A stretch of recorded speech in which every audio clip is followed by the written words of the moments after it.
Halo, nama saya Ananta Garcia Nathanael Ginting dari kelas 6C, nomor absen 2. Saya akan menjelaskan tentang rantai makanan.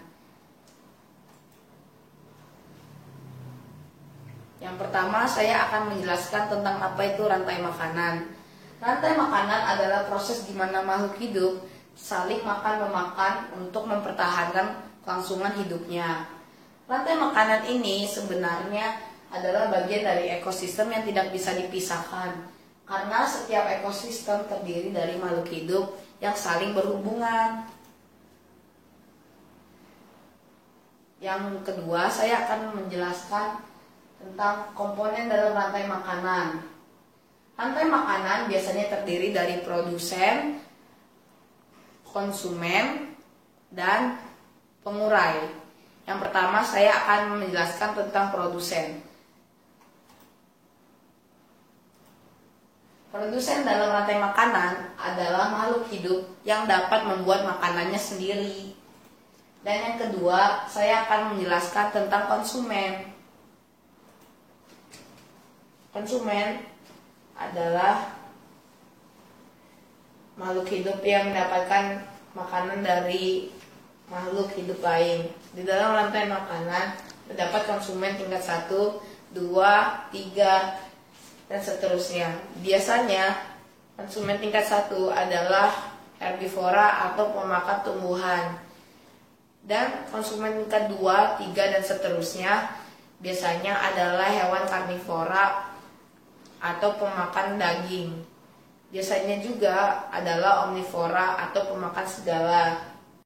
Pengurai di dalam rantai makanan biasanya jamur atau bakteri.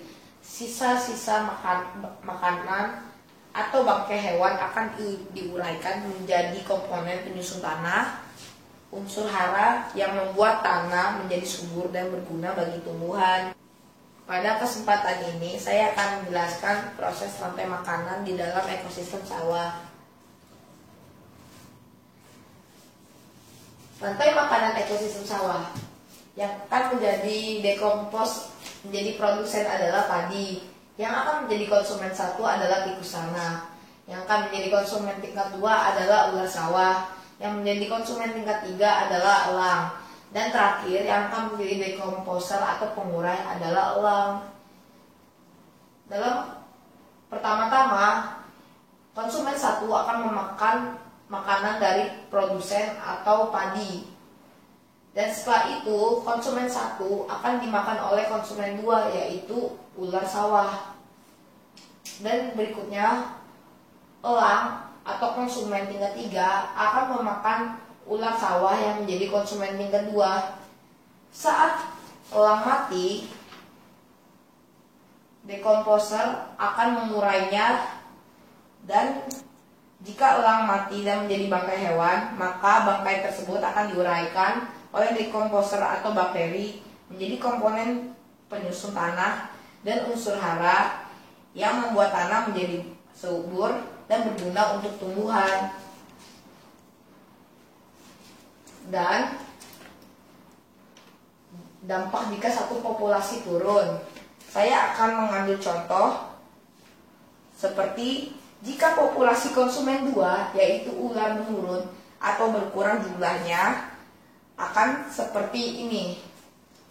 Konsumen 2 atau ular akan menurun jumlahnya, dan akan juga terdampak pada konsumen 1, yaitu tikus tanah. Tikus tanah akan berkembang biak terus-menerus dan akan menjadi ledakan jumlah populasi, karena tidak ada yang akan memangsa tikus tanah. Dan juga karena penurunan populasi ular sawah atau konsumen tingkat 2 juga akan terdampak kepada konsumen tingkat 3 atau elang.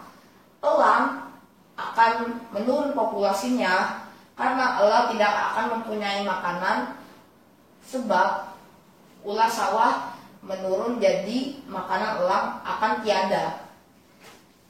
Demikian presentasi saya tentang rantai makanan. Terima kasih, Tuhan Yesus memberkati.